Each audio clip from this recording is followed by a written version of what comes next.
Olá, habitantes do TH, eu sou o Luiz Abel Jornaleiro no primeiro vídeo de 2019 com o meu convidado Felipe. Opa, e aí pessoal, tudo bem? Como é que tá? Vamos aos lançamentos desse ano. É isso aí. Gurizada, olha só, a gente preparou uma listinha, tá? A gente fez uma listinha bem grande, assim, a gente foi catando ali pela internet e nos anúncios dos materiais que vão sair agora em 2019, nós vamos comentar um pouco sobre os materiais vintage, materiais novos, começando com Coleção Histórica Marvel, que é do Mestre do Kung Fu, Hulk, Paladinos Marvel e o do John Byrne, né? Que é, na verdade, jornaleiro, é aquilo que todo mundo vinha esperando, que é a série clássica do quarteto, que ao lado da série do Stan Lee e do Kirby, é considerada a série mais clássica do Quarteto Fantástico e provavelmente nós vamos ter muitos lançamentos do quarteto, começando com essa série clássica. Tem se comentado da fase do Mark Millar também, daqui a pouco da fase do Jonathan Hickman, e essa fase ela é interessante porque o John Byrne, de certa forma, ele reinventa várias características do Quarteto Fantástico, ele traz nessa fase um caráter mais científico para o Quarteto Fantástico, ele começa a discutir a questão de outras realidades, outras zonas e tal, e é muito interessante. E pro pessoal da DC que diz, porque não lança também o Homem de Aço, né? John Byrne. Já tinha sido Negomosa. Então... Tu sabe que o Byrne ele é um cara que se especializou em rebutar e melhorar personagens. Quando ele e o Claremont pegaram os X-Men, os caras deram um boom. O Byrne pegou o Superman ali no Man of Steel, depois o Crise Infinita das Terras deu um boom também. Ele é muito bom em reinventar personagens, né, cara? E essa fase do quarteto é um material extremamente aguardado há muitos anos. Eu lembro que quando foi anunciado, até a gente tinha conversado na loja, tu e eu, cara, tu tava empolgado, porque esse material tinha sido anunciado, né, pro lançamento de 2019. E o interessante também, eu acho, Luiz, é o formato que tá saindo, porque esse formato de encadernado, de coleção histórica, é um formato que é mais acessível para o grande público. Claro, e é aquilo que a gente sempre brinca, a gente gosta de falar que tem colecionador velha guarda e tal, colecionador mais Nutella. Só que também as pessoas às vezes querem ler clássicos, mas elas não têm acesso a esses clássicos. Então é complicado eu colocar assim, você não conhece o quarteto, você não leu a fase do Byrne. Pô, mas não tem onde adquirir. Esse material não foi Exatamente. Lançado. Então agora não, agora se você é um colecionador Nutella, você continua sendo Nutella se assim desejar. Você pode virar um velha guarda, começar a ler quadrinhos hoje e já ler algo de velha guarda. Então essa coleção histórica é fantástica, para mim ela supera muito as antigas bibliotecas históricas por causa do valor, da acessibilidade também e do acabamento, que é interessante. Cada 4 edições tu ganha uma caixinha, tu pode proteger a tua coleção, tu não fica escravo do plástico, nada disso. Então é muito legal. E eu fico muito feliz que esse ano nós vamos ter 16 edições da coleção histórica. Exatamente, que é do Mestre Kung Fu. Mestre Kung Fu. Que são mais vão ser 4 boxes no total. 4 boxes vão ser mais dois para esse ano, exatamente. Do Hulk, né, cara, que vão ser que já saíram 2. Não, perdão, esse ano vão ser 5 boxes, porque vão ser 2 do Mestre, 2 do Hulk e 1 do Paladinos. 1 do Paladinos são 6 e mais 1 do quarteto. Exatamente. Então, é muita coleção histórica. Isso só vem a provar que o material de reimpressão tem vendido muito bem. A gente não está desmerecendo os materiais atuais, pessoal, os materiais estão sendo publicados. Tem muita coisa boa. Tem muita coisa boa também. Exatamente. Então significa, mas isso aí é uma visão mercadológica que tu percebe que o quadrinho antigo, o quadrinho que fez uma história que tem uma certa vanguarda, tá vendendo exatamente muito bem, né? E o interessante é que, com essa questão da expansão multimídia, do cinema, das séries, dos games, enfim, a gente percebe que nós estamos, de certa forma, voltando pro quadrinho que era antes dessa multimídia, quando o quadrinho era só o quadrinho. Era só o quadrinho. Ele não era influenciado pelo cinema, pelas séries, pelos games. Então, talvez a venda dessas coleções históricas comprove isso. Exatamente. E também é acessível ao bolso do colecionador, porque é uma edição que vai te custar 24, 26,90, enfim, e ali tu vai ter 6 edições americanas. E eu costumo dizer que a coleção histórica, toda ela é lançamento, ela não é relançamento, porque no Brasil elas não saíram em formato americano. Exatamente. Todas elas saíram em formatinho. Por exemplo, o Hulk, agora com essas 2 caixas, ele vai chegar até a edição anterior ao Hulk na Encruzilhada, que é aquela fase clássica lá, que saiu na Editora Abril, que muita gente que lia nos anos 90 leu na Editora Abril nos anos 90, então... Eu acho muito legal essa expansão da coleção histórica. Perfeito, perfeito. Material muito bom. Entrando agora em materiais novos que tem uma visão mercadológica para o cinema, que é a Capitã Marvel, capa dura em 2 edições. Exato. Essa aí é aquela série que saiu em edições encadernadas. Saiu nas mensais, né?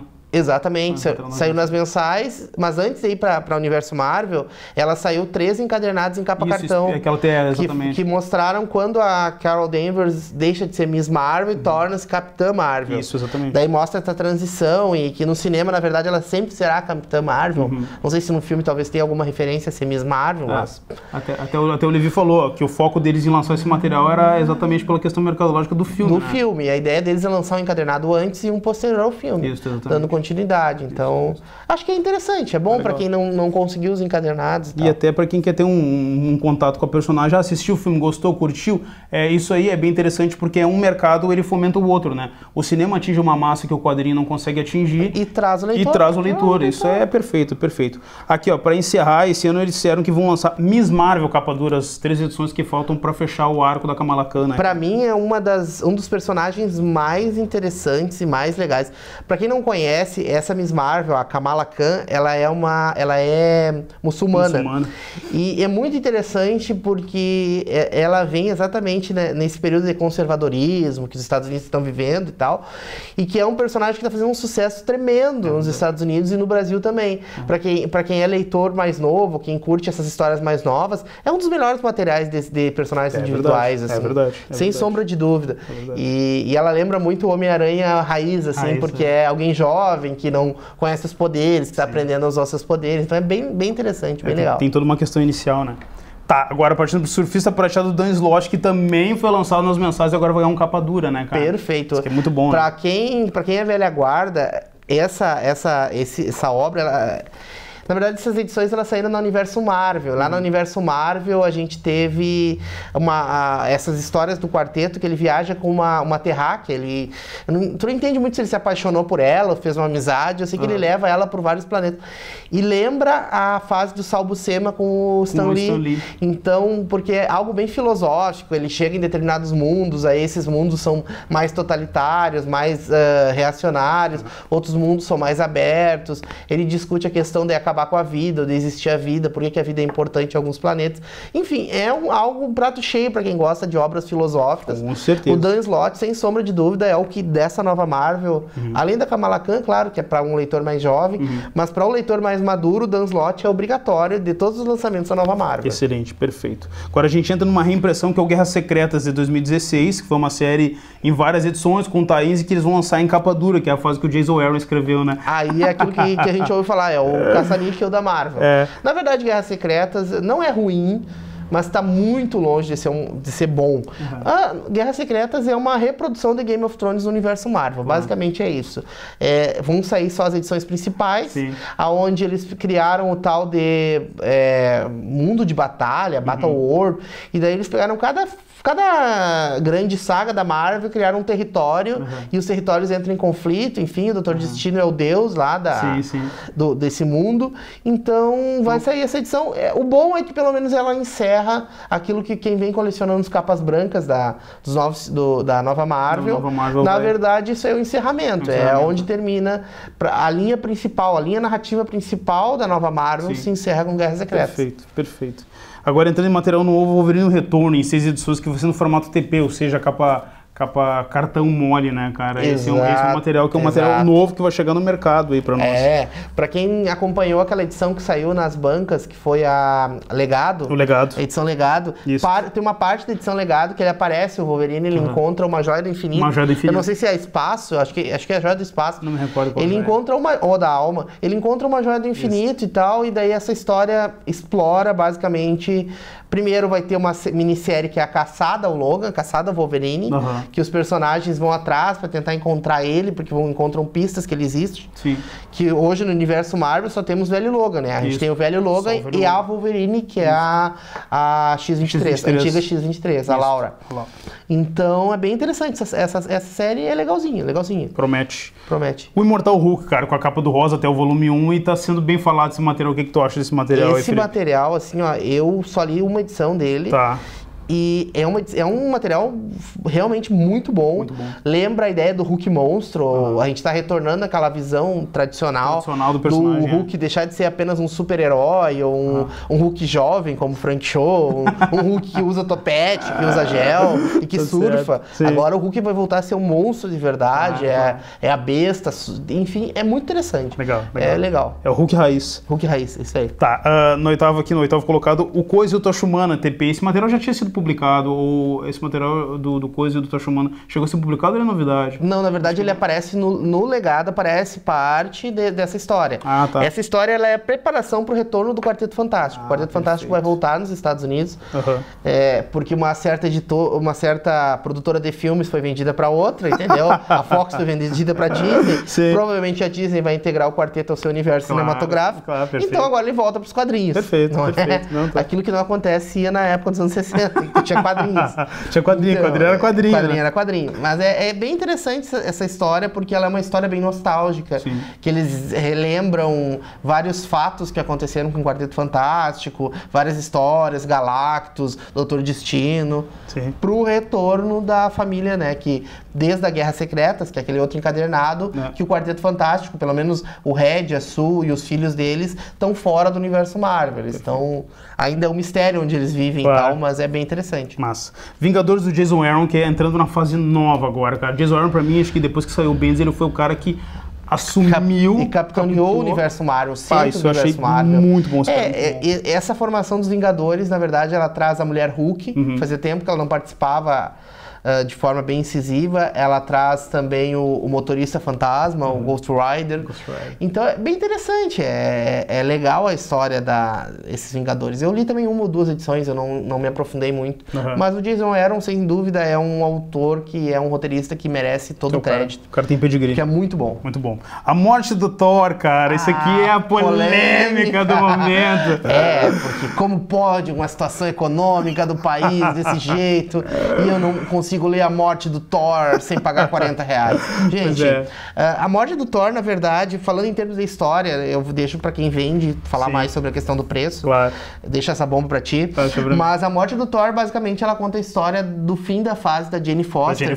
Que a Jane Foster, já dando spoiler, porque se você não lê quadrinhos, a Jane Foster assume o papel de Thor, ela se torna a Thor, quando o Odinson, ele deixa de ser digno. Que foi lá na saga Pecado Original ainda, lá na nova Marvel, ele deixou de ser digno. E daí a Thor assumiu o martelo, só que a Jane Foster tem câncer. E essa história, ela encerra a fase que ela vem usando o poder do Thor e ela consegue prolongar um pouco a condição de saúde dela, até o ponto em que ela não consegue mais e que ela venha a falecer.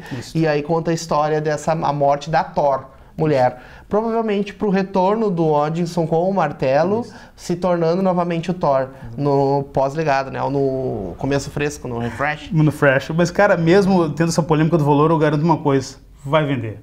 Morte é morte, cara. Quando envolve morte é personagem, não tem a venda certa, cara. Eu não li toda essa história. Eu li muita coisa da Thor, Jane Foster, mas o que muita gente tá falando nos Estados Unidos, por exemplo, é que lembra muito a morte do Capitão Marvel. Sim, inclusive tem a questão da capa, tem inclusive... aquela questão marcante que foi acho que foi anos 80, né? A morte do Capitão Marvel assim, tem 82, se não me engano, na Graphic Novel, volume 2 ou volume 3, volume 3. Isso, que é uma morte, assim... Porque é raro a gente ver um herói morrer por questões naturais, assim, questões que qualquer um de nós poderia morrer. Então eu achei bem interessante. Até o Jim Starlin fez essa HQ da morte do Capitão Marvel, pra quem não sabe, tem uma questão muito biográfica, porque ele colocou muito da vida dele, porque ele cuidou do pai dele em fase terminal com câncer e tal, então ele colocou isso aí no personagem, passou todo o drama do personagem que ele viveu com o pai. No quadrinho é um clássico, e uma coisa bem interessante, foi um personagem que não voltou, né, cara? Foi um personagem que morreu ali, né, cara? Não teve morto. E tá morto, não teve um retorno. Show. Agora vamos entrar pra um relançamento fenomenal, que é o Inumanos, do Paul Jenkins em capa dura, cara. Chegou a ler esse material? Façam um bem pra si mesmos e comprem isso, é muito bom. E não se aproxime de forma nenhuma da série. Aquilo é um lixo. Aquilo pra ser ruim tem que melhorar muito. Muito. É péssimo, é terrível. É uma série que não conseguiu completar uma temporada, porque ela seria duas mídias. Ela terminou na metade. Eu acho que os produtores... Não, a gente não consegue. É demais. Fique no quadrinho. É muito estelionato. Deixa o quadrinho quieto. É verdade. Mas assim, essa história do Paul Jenkins, ela é fantástica, porque ela traz bem aquela questão do poderio e da força que a civilização inumana tem no planeta Terra. Isso. Então ele traz bem a questão da guerra, a questão do isolamento, a questão do preconceito e a questão de como os países do mundo reagem a uma comunidade de seres superpoderosos. Então, essa série é muito boa, Inumanos do Paul Jenkins, é muito interessante, é bem política, traz muita questão da ONU, da intervenção, não intervenção, traz a questão da Atlântida também, do Namor tentando intervir e tal, sim. É muito interessante, Inumanos é super recomendado. E ganhou Eisner no ano que saiu, né? Eisner é a melhor série. Entrando aqui também em outro relançamento de peso, que é o Justiceiro num capa dura, do Dan Abnett. Esse material é muito legal. Ele saiu em 2 edições pela editora Abril há muitos e muitos anos atrás, se não me engano foi em 95, 96. Eu achei, quando eu vi ali que ele estava no calendário de relançamentos da Panini, eu achei bem interessante, porque ele mostra o personagem no ano 1 do personagem ali, a história inicial. E é bem interessante que toda a ótica da história é vista por um repórter decadente, que é inclusive amigo do Peter Parker. E ele tenta ajudar o Frank Castle a passar pelo período... Estilo Marvel, exatamente. Ele tenta ajudar o Frank Castle a passar pelo período de luto. Eles tentam deixar a polícia agir para prender os assassinos da família do Castle, mas a ineficiência da polícia, o poder da máfia não deixa com que o caso ande. E outros acontecimentos, sem dar spoiler, para que vocês tenham interesse em comprar um material que é bem adulto, não é aquela coisa sanguinária, é um material bem adulto mesmo, é como se fosse um filme, assim, uma coisa bem incrível. É muito boa, cara. A jogada dramática ali é sensacional e eu recomendo. Na verdade, eles poderiam aproveitar a segunda temporada da série da Netflix, né? É verdade. Tá pra sair agora em janeiro já lançar meio que encordoado ali. Seria interessante. Seria um hype legal, assim. Perfeito, perfeito. Entrando agora na DC com os materiais clássicos. A editora de adultos, capaz, tô brincando. Batman Lendas, do Cavaleiro das Trevas, do Art Goodwin, que vai ser em 2 edições, que é um material ali...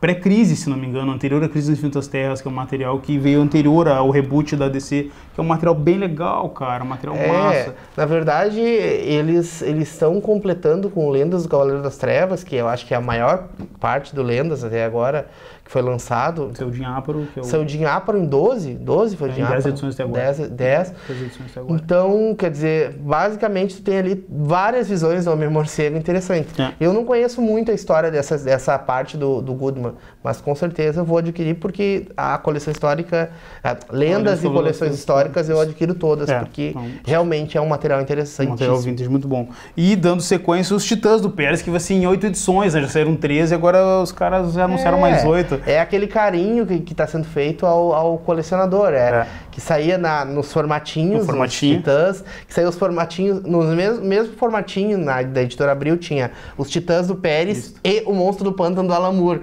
Então o Monstro do Pântano o colecionador já tem nessa estante, agora ele pode adquirir a outra história. Então, mais uma vez eu digo, as lendas, assim como coleção histórica, nunca foram lançadas, porque elas nunca foram lançadas em formato... Aliás, saiu uma biblioteca da DC, que foram as primeiras edições. Sim, a biblioteca histórica DC, né, cara? É uma edição apenas. É uma edição só ali. E morreu assim como as bibliotecas da Marvel, sim, né? E na Egomó saiu o Contrato de Judas, que é uma parcela da fase do Pérez e do escritor, o que escreveu Crise nas Infinitas Terras, o Marvel Wolfman. Então isso é uma parcelinha, mas na íntegra e em ordem é a primeira vez, né, cara? Então tem que aproveitar. É fantástico. Tem que adquirir, assim, é essencial para quem gosta de DC, o universo de si, assim, e provavelmente também pela série, tá fazendo esse sucesso todo e tal. Vai estrear dia 11 agora na Netflix. Exato. Tá com hype bom. Liga da Justiça Internacional, do Maguire, do Kit Giffen, do DeMatteis, cara, esse é muito bom. Eu tive esse material em formatinho. Esse é o carinho no colecionador. É o John Byrne pela Marvel e a Liguinha, a famosa Liguinha que na verdade é muito interessante porque é uma liga cômica, na verdade. É uma visão cômica da Liga da Justiça e é muito interessante porque é como eu costumo dizer, aquele humor perspicazes, não é um humor escrachado, não é um humor... Ele é um humor perspicaz, ele brinca com os poderes, ele brinca com várias questões que são muito interessantes. Obrigado, então, essas edições são realmente muito importantes. E o que eles usam o Lanterna, o Guy Gardner. Então é muito interessante a gente ver alguém que não tem nada a ver com o Hal Jordan, nada a ver com o Jon Stewart. É um outro Lanterna, assim, com outra visão.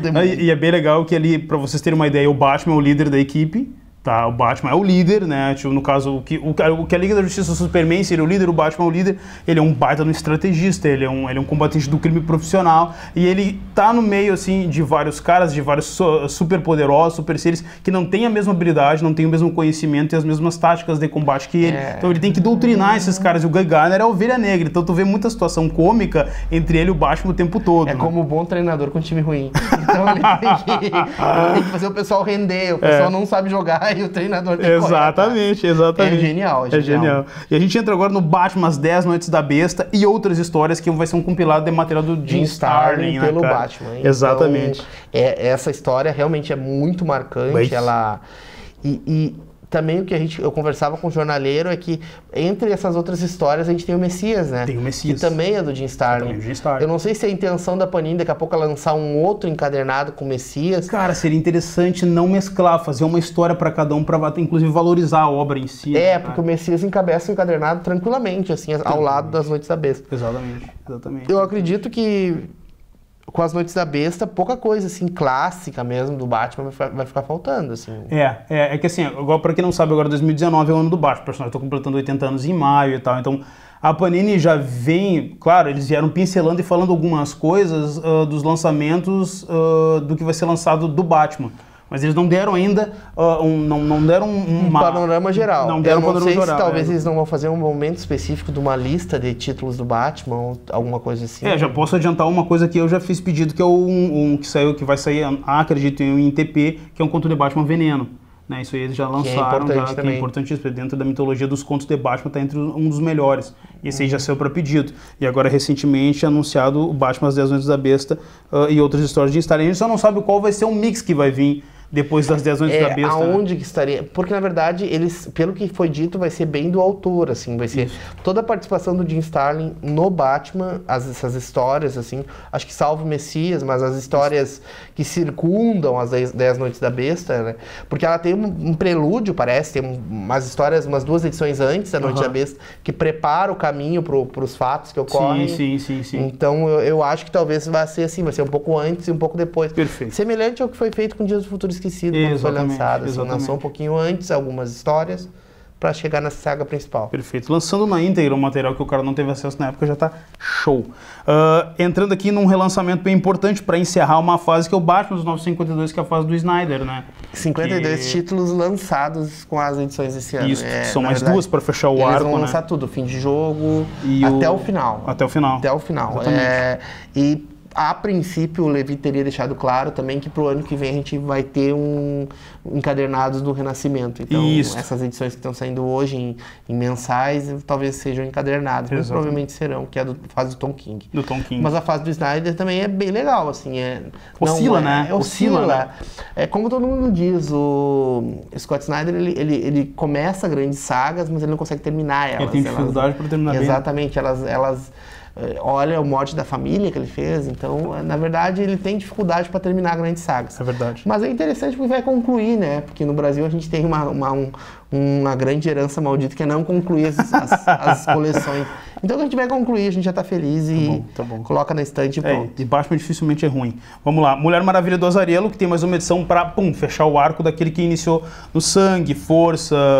Que é o início dos 952. Exatamente. E depois disso não vale a pena ser lida Mulher Maravilha até o Renascimento. Não, isso, sério. Não, sério. Depois disso a Mulher Maravilha chega a usar metralhadoras. Então, não. Leiam Brian Azzarello, Mulher Maravilha, e depois vão ler Renascimento. Exatamente. Pula aquela... Tanto é que tudo que o Renascimento rememora é tudo que o Azzarello mostrou. Ela como deusa da guerra, ela como tendo matado Ares, toda aquela história, assim. Acho que eu dei spoiler, né? Tá Não, tranquilo. Pequenininho. Pequenininho. Tá. A gente entra numa reimpressão bem interessante que é o Vilania Eterna em capa dura, cara, que foi um material que saiu. Continuando ali. Liga, né? Isso, Continuando Liga. Qual foi o exatamente. último mesmo? Foi aquela do Darkseid, né, cara? Tu tá falando depois do Vilania Eterna? Não. Antes anterior. do Vilania, que já saiu encadernado também, foi... Anterior ao Vilania. Tá, teve Trono de Atlântida e depois Trono de Atlântida... Deixa eu ver. Teve um material anterior ali, cara. Foi o Liga de Justiça. Tem a Pandora, é o... que aparece o personagem Pandora, da Caixa de Pandora, tá. blá, blá, blá. Enfim, é 952, Vilania Eterna basicamente é os personagens do Terra 2, que são os personagens que são os heróis vilões, né? Que são os heróis do mal, e eles vêm pra nossa Terra e eles começam a regimentar os vilões da nossa Terra contra a Liga da Justiça. É 952, então não esperem grandes histórias, mas é muito legal, muito bem feita, bem construída. A arte do Fabuk, né? A arte do Fabuk, cara, exatamente. Muito bom. Vale a pena também, que é algo que vai terminar. Eu acredito que depois de Vilania já vem a Guerra de Darkseid e terminou 952. E terminou 952. Que é mais uma vez coisa boa, porque a gente está terminando as coleções no Brasil. O cara vai concluindo e segue para os próximos lançamentos. Lanterna Verde Reimpressão, isso aí foi bem interessante, cara, porque o Lanterna Verde teve recentemente aquela edição taluda que é do... Dia Mais Claro. Dia Mais Claro. Noite Mais Densa, Dia Mais Claro, que na verdade vem Guerra dos Anéis, tem toda essa história do Jones com o Ivan Reis, desde do Renascimento até... Inclusive, pessoal, para quem não tem esse material, vale a pena adquirir e tal, que segundo... comentários que têm surgido, principalmente nos sites de cultura pop, o Jeff Jones tá trabalhando no roteiro do Tropa dos Lanternas Verdes, do filme. Então, legal. Agora com o sucesso do Aquaman, provavelmente, como ele foi o autor que fez aquela principal fase do Aquaman, que é o início dos 952, lá as profundezas e tal, com o Ivan Reis, provavelmente agora ele vai ganhar bastante crédito com a Warner, e eles vão produzir esse filme da Tropa dos Lanternas, que talvez siga essa ordem dele aí, esses encadernados. Perfeito. Os relançamentos anunciados foi o Sem Medo, né, que saiu em capa dura. Eu acho Primeiro Origem Secreta, na ordem de leitura, Origem Secretas, Sem Medo e A Vingança dos Lanternas Verdes. Que é quando os Lanternas se voltam contra o Hal Jordan por causa da história do Parallax lá ainda. Lá na época do retorno do Lanterna Verde lá. Depois tem os Jovens Titãs, que é da série Renascimento, que ele vai migrar, acho que, se não me engano, na edição 19 ou 20, ele vai ficar fininho e depois ele vai migrar pro formato encadernado, cara. Isso aí deixa todo mundo elogia, né? É fácil de adquirir. É fácil de adquirir, não é muito caro, tá dentro da ideia e dentro do orçamento. Né? Depois a gente entra também no Super Filhos, que teve um primeiro encadernado, que foi uma grata surpresa, vendeu muito bem, e agora a Panini vai continuar lançando esse material em encadernado também, e promete funcionar. Agora, para material lançamento aqui, cara, vamos entrar no lançamento da DC, que é a Batwoman capa dura do Greg Hook e do J.H. Williams III, o cara que fez a arte do cinema. Fenomenal. Essa Batwoman é do 952, né? Essa Batwoman não dos 952. Provavelmente também tem a ver com a série da CW, até. Isso. Até no crossover agora entre Arrow, Flash, Legends e Supergirl, aparece a Batwoman. Isso. E a Batwoman vai ganhar uma série própria, então muito provavelmente eles vão seguir, que é muito interessante também. É outra questão de representatividade nos quadrinhos que foi bem construída, bem feita, que é a história da Batwoman. Pra quem não sabe, a Batwoman ela é homossexual e além disso ela tem uma questão, uma peculiaridade de espionagem que é muito interessante. Ela trabalha e ela tem um treinamento também, porque ela foi uma agente da lei, foi policial e tal. Então é muito legal, é uma história bem interessante. Os 952, pelo menos. O Renascimento eu não consegui ler, porque é muita coisa, eu não consegui ler a Batwoman do Renascimento. Mas se for a dos 952 já vale muito a pena. E o Greg Hook é fantástico. Pra quem tem aquela série que ele escreveu, O Justiceiro ali, que é muito boa também. Então, sim. Vale muito a pena. O cara é fera. E entrando agora no Superman do Brian Bendis, que é uma novidade, material novo chegando aí e tal, que, cara, promete. Brian Bendis, pra quem não sabe, foi que a gente tava conversando, o Felipe e eu, foi um cara que levou a Marvel nas costas por um bom tempo, o cara é um grande roteirista e agora, recentemente, ele assinou um contrato com a DC e tá escrevendo um medalhão da DC, que é o Superman, que é uma saga que oscila. Tem gente que fala muito bem, tem gente que não curtiu muito, né? Isso aí o pessoal vai ter que comprar pra descobrir qual é a moral, né? Bem na verdade. Mas chegou a ver alguma coisinha? Cara, eu ouvi falar bastante dessa fase do Bendis, assim, que na verdade ela começa com a Action número 1, né? Isso. Não, número 1000, perdão. Não, número 1000, Exato, ele começa na 1000 ali, que na verdade ele resgata muita coisa clássica do Superman, ele traz... Porque o Superman, ele teve do Renascimento, dando uma curta colocação, ele retorna ao Superman pós-crise e pré-Nova 52, já casado, com filho, e teria, num primeiro momento, falecido o Superman dos 952, depois se descobre que os dois, na verdade, são representações do Superman amarelo e... não, verde, azul e vermelho, que depois se unem também, então... e a partir da número 1000, assim, a gente tem uma ideia bem clássica do Superman, que fica bem interessante, assim, bem madura também a história, então... Vale a pena, eu com certeza iria adquirir essa edição. Tá, o Batman e Wonder Woman, né, Brave and the Bold, que é uma edição especial que vai sair. A gente não tive muita informação dela sobre o plot, o roteiro, mas como se trata de um título, Brave and the Bold, uma edição especial, o negócio eu quero conferir pra ver se é bom, né, cara? Eu acredito eu nunca não ouvi falar muito dela, assim, mas... Mas certamente é Batman, a gente tem que adquirir. É isso aí. E chegando na polêmica, Batman amaldiçoado do Brian Azzarello do Libermejo, né, cara? Pra quem não sabe, a edição polêmica que aparece o membro sexual, o órgão sexual do Batman. Do Bruce Wayne ali e tal. A DC depois fez um retcon pra apagar sombrear aquela imagem. Isso. Sendo bem claro, é uma cena específica que foi desenhada pelo Libermejo que o Batman entra na Batcaverna, tira o uniforme e ele tá basicamente sem roupa nenhuma, completamente nu. E os Estados Unidos e o mundo inteiro estão entrando numa onda de conservadorismo absurda e eu falava com o jornalista, ridículo ao mesmo tempo, porque na década de 80 o Dr. Manhattan aparecia com seu membro em edição de banca, ou seja, o adolescente chegava, abria a edição, tava ali o Dr. Manhattan completamente nu. E não é dizer que o herói estava nu no momento. Ele participava da HQ nu. Sim. Ele fazia cenas assim. Exatamente. Então, só que hoje parece que em 2018 a gente está voltando para a década de 60, macartismo de novo. Então, tá bom. As pessoas se indignaram com isso, com essa imagem. Pra quem não sabe, o Batman Amaldiçoado é da série Black Label, tá? Um título à parte lá do universo DC. Ele não segue uma cronologia, ele tem uma cronologia própria, são histórias próprias. É como se fossem especiais. E esse aí dá pra dizer até uma antologia, dá uma ideia de uma antologia, né? São histórias mais adultas, mais sérias, envolvendo o Batman, envolvendo os personagens, mas são interessantes. Aí o Azzarello o cara tem pedigree, né, cara, o Bermejo é um baita de um artista, promete, né, cara, um material que promete bastante. Agora entrando num material aí que é uma das coisas acho que mais aguardadas de 2019, que é o Doomsday Clock, que vai ser lançado no formato Abril em 12 Relógio do Apocalipse. Relógio do Apocalipse. Cara, isso aí promete ser... Pra quem não sabe, é a continuação feita pelo Jeff Jones, a continuação do Watchmen, ou seja, pós o Watchmen, pós o que aconteceu lá naquele mundo, os personagens começam a se integrar ao universo de si tradicional. E pelo que deu para perceber, eu li até a edição 7, e agora foi lançada a 8 lá nos Estados Unidos. O que tá achando? E eu acho legal, não é um clássico como Watchmen, mas é interessante até. E tu começa a perceber que ele começa a desenhar um conflito entre o Dr. Manhattan e o Superman, assim, tu começa a perceber que...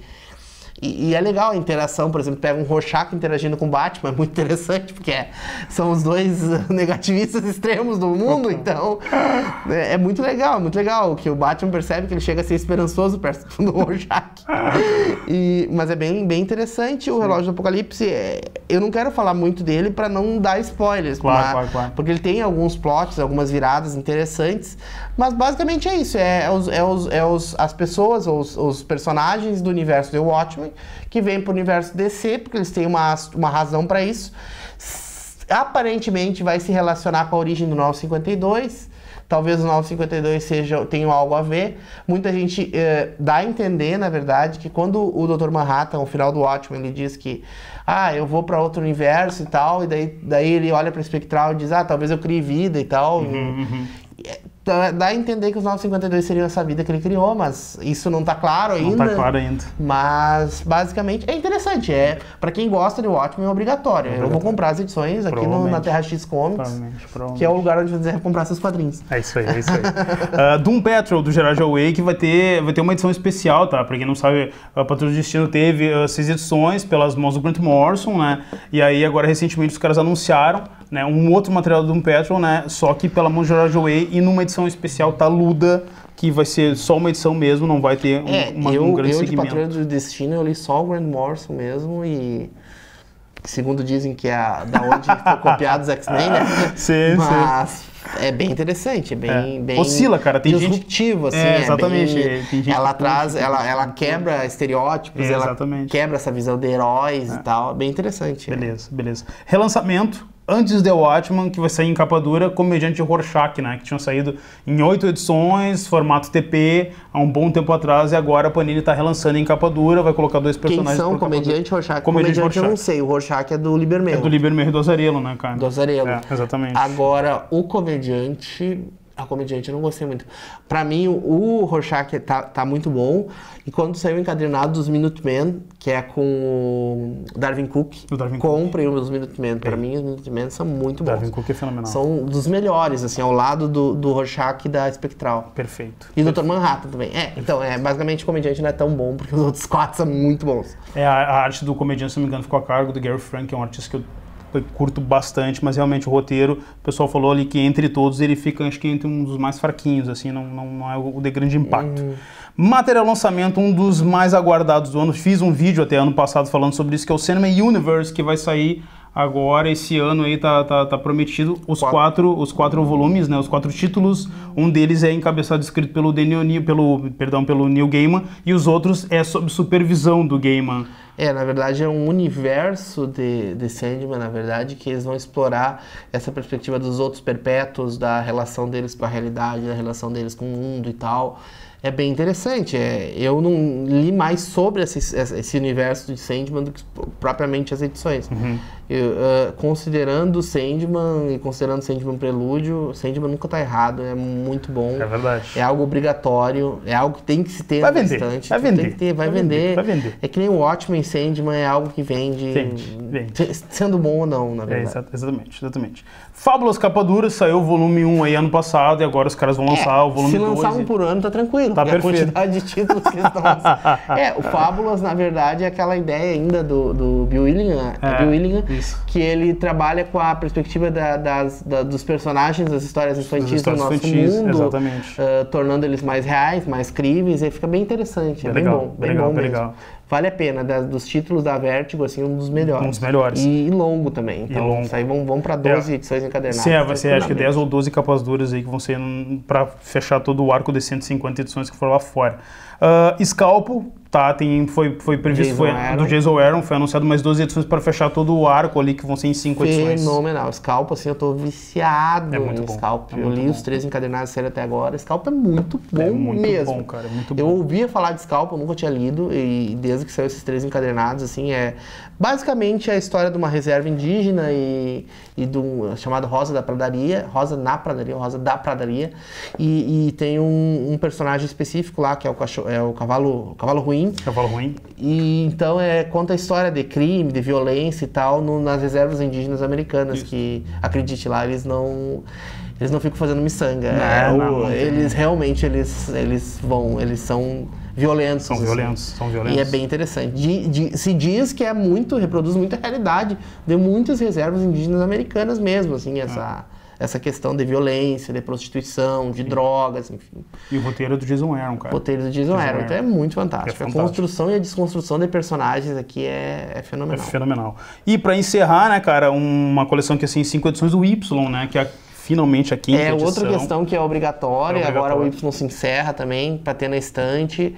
O Y basicamente é aquela história que já deve ter sido dita 1000 vezes, acho que não foi feito um programa só de Y ainda. Não, ainda não. Tem que ser feito. Y é uma história onde todos os seres vivos com o cromossomo Y, ou seja, todos os homens, eles, de uma hora para outra, eles morrem e sobrevive apenas um rapaz e o seu macaco. Isso. E o personagem principal é o macaco.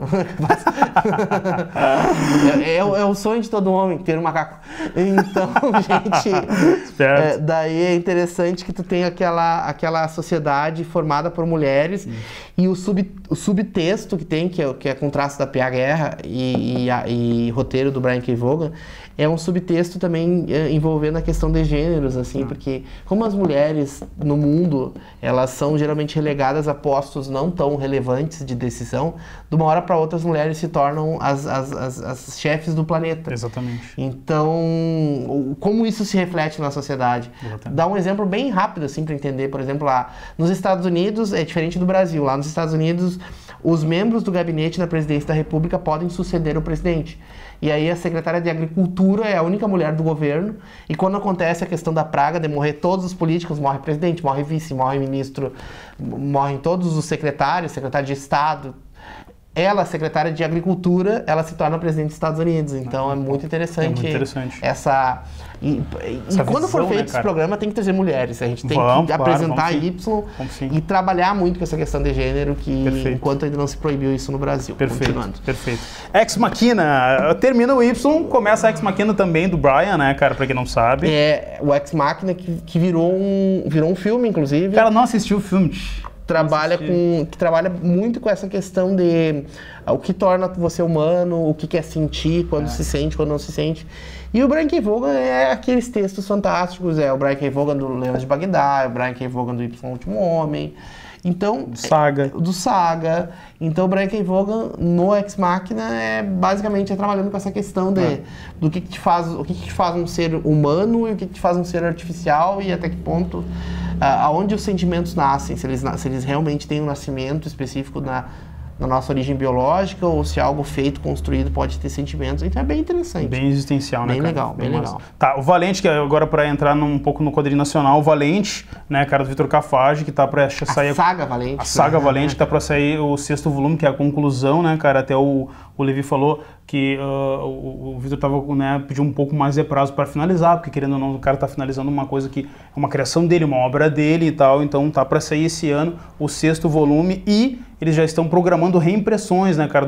O primeiro foi reimpresso e os outros que estão esgotados, do 2 ao 5º também vão ser reimpressos, até para quem quiser tentar adquirir toda a epopeia do Valente ali em quadrinhos. É muito legal, gente. É uma história bem interessante, que é um personagem criado pelo Vitor, né? Muita gente diz que ele é autobiográfico até, que é a história de um cachorrinho e um cachorrinho nerd, e que, como todos nós, tem as suas dificuldades na vida, essas dificuldades com relacionamentos, enfim. E é muito legal, bem interessante, bem construído o Valente. O Valente. E entrando no outro material, que já foi falado, mas claro, a gente não tem muitos detalhes, porque eu acredito que seja um projeto em andamento, que é uma nova gráfica MSP do Piteco. Né, teve a primeira lá que foi o Engado Chico e agora com outro autor, né, só ainda não deram mais informações sobre. A MSP ela tem essa questão, alguns autores ficam nos personagens, por exemplo, o Cafage, o Beirute, que tem uma longevidade, né, o astronauta, mas outros mudam. Isso já tinha ocorrido com o Chico Bento, que o primeiro foi do... O primeiro foi Gustavo Duarte. Gustavo Duarte, depois entrou o Orlandelli. Orlandelli, exatamente, no Arvorada. Então, vamos esperar. Eu gostei muito do Piteco, do Chico, até eu gostaria de ver uma continuação da visão dele, mas é interessante. Claro, às vezes é bom o cara dar uma alterada de equipe criativa. Entrando agora em materiais mais alternativos fora eixo Marvel DC, que é o Marshall Law do Pat Mills e do Kevin O'Neill. Pra quem não sabe, foi desenhista em parceria com o Alan Moore, do Liga Extraordinária. Esse material... Cara, tava precisando ser lançado há muito tempo. Exatamente. O Lei Marcial, o dita Lei Marcial, é aquela situação em que alguns direitos podem ser suprimidos ou reduzidos em determinadas situações de calamidade, de catástrofe. Então é basicamente uma construção, digamos assim, é uma metáfora para isso. Mostra como as pessoas vão reagir num ambiente assim. Exatamente. É algo que vale muito a pena ter, assim, um quadrinho bem adulto, bem adulto. Bem pesado, assim. Tem um contexto político bem forte, cara, vale a pena, baita material. Entrando no Miller World aqui, que é o Prodígio, que ele fez em parceria com o Albuquerque, que vai ser lançado esse ano também, né, cara? Miller Agora World o Miller World foi adquirido pela Netflix. Vão virar séries e filmes, né? Então, espero que... Eu sou fã de Miller World, muita gente critica e tal. Claro, a gente tem que ver que não é algo profundo, assim, salvo que Cass eu não consigo me lembrar de nada que eu tenha, nossa, que eu lembre do Miller World. Mas são leituras agradáveis, são leituras interessantes. Huck é bom. Huck é legal, é legal. É, mas assim, mas não é algo, tu não tem coisas do Miller World, salvo que queres que tu lembre, que tu diga, coisas... nossa. Superior eu acho muito legalzinho também. Bom. Aquele outro Legado de Júpiter, acho que é. Júpiter em 2 partes até agora. É legal também, é legal. Mas não é assim... Nada extraordinário. É fantástico. Mas talvez Prodigy seja legal, assim. E tá com o traço do Albuquerque, que pra mim é muito bom, um dos melhores desenhos do Brasil hoje. É verdade. É do Vampiro Americano, Rafa Albuquerque. Rafa Albuquerque do Batman também, né? Não desenhou? Não.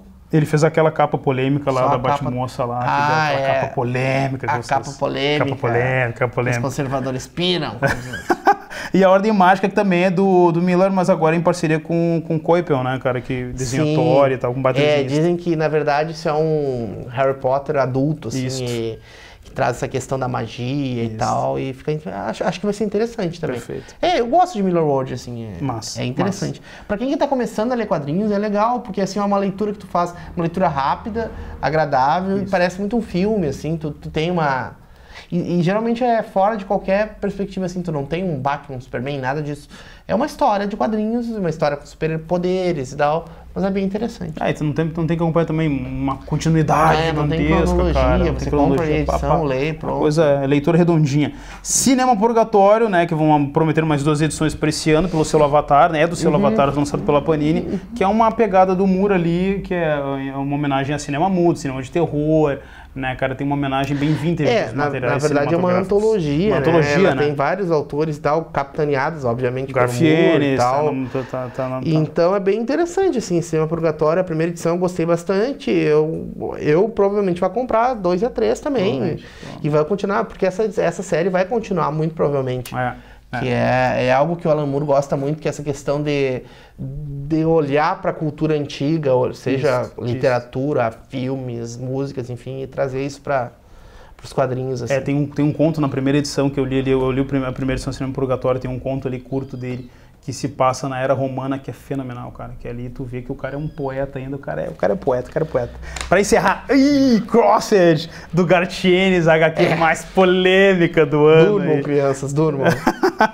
Cara, como é que tu recebeu a notícia do Crossed quando chegou assim, vamos lançar Crossed? Eu não acreditei. Eu não acreditei que seria o Crossed. Tu até comentaste, já vou fazer um vídeo de Crossed. Digo, não, o Abel deve estar confundindo. Não.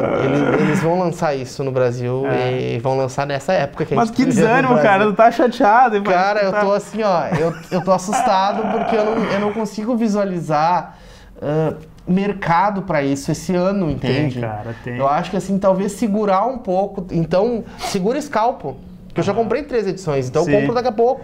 Porque eu não consigo visualizar, porque o público de Scalpo, o público de Fábulas, o público de Y, o público de Ex Machina, o público de Crossed é basicamente o mesmo. É o mesmo. Cara, tu vai pegar ali a cada 2 meses, tu vai ter um encadernado de R$150.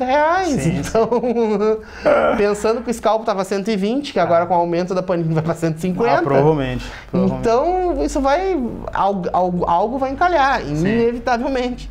E o meu medo é que seja Crossed, porque o cara vai pensar assim, pô, Y eu já comprei 4, Scalpo eu já comprei 3, Ex Machina é do mesmo cara do Y. Pô, Crossed... Só que, gente, é Gartienes. É Gartienes e é uma obra que muitos países se negaram a imprimir essa obra. É verdade. Não é nem dizer publicar, não é nem colocar para venda, é imprimir. É passar na impressora no meu país, não pode. Então, é algo que vale a pena ser lido. Sem dúvida, é algo que vale a pena ser lido. É um material bem polêmico, pessoal. Eu não achei que ia ser... É algo meio pós-apocalíptico, assim, que envolve questão de violência e tal. É bem interessante, é bem violento, bem pesado. É muito pesado. E longo também, é algo... Foi prometido com uma estimativa de lançamento aqui no Brasil, vou falar aqui do Brasil. Uma estimativa de 10 a 15 encadernados, né, cara, em todo o decorrer ali do material. Porque o Gartienes não ficou em todo o material, ele saiu depois e a Avatar deu continuidade com outros autores. Se a peteca caiu ou não, se manteve uma boa qualidade ou não, isso eu não posso informar. O Cross já está em 200, né? Já deve estar em 200 edições americanas. A princípio a intenção era terminar na 15ª edição aqui, 10 ou 15ª edição aqui, né, cara? Então se nós pensar que talvez vai ser 10 por edição, fecharia 150 É mais ou menos isso aí. Mas é um material que eu acredito que, por mais que tu tenha esse ceticismo mercadológico, eu acho que vai vender exatamente pela curiosidade mórbida de ver. Como colecionador, pra mim, é o presente de Natal desse ano. É fantástico, é maravilhoso, é algo que eu quero ter na minha estante, só que eu não consigo ver isso suportando 15 edições. Sim. Eu não acreditei que Y ia suportar 4. Então, eu não consigo ver esse tempo longevo. Então, meu medo é o seguinte, eles vão lançar um formato fantástico, vai vender muito primeiro, vai vender muito segundo, vai vender muito terceiro. Mas nós vamos conseguir que os leitores para 15 edições, esse é o problema. É algo muito grande, é algo muito extenso. Sim, então, sim. Mas assim, vale muito a pena, cara. Compra a primeira edição, porque certamente... Cara, vem aqui no TRX e compra 8. 7 tu guarda em casa e vende depois no Mercado Livre. Te aposenta. Baita dica. Te aposenta. Tá certo. Entendeu? Curiosidade, foi um vídeo de novidades. Desculpa se ficou longo, é porque era muito assunto para abordar. A gente queria dar uma minúcia em cada um deles para vocês entenderem o impacto de cada obra durante esse ano produtivo de lançamento, tá? Sou Luiz Abel Jornaleiro com meu amigo Felipe Stribe. Tá, nosso convidado. Nos siga nas redes sociais, quer recadinho final? Recadinho final é só agradecer ao jornaleiro, agradecer a oportunidade de estar falando desses lançamentos e tal. E fico muito feliz de poder participar e conversar um pouquinho sobre quadrinhos. Massa. Tá? Nos siga nas redes sociais, se inscreva no canal, tocando o sininho, um videozinho novo, tá? Chegando. É isso aí. Abração do jornaleiro, até mais. Feito.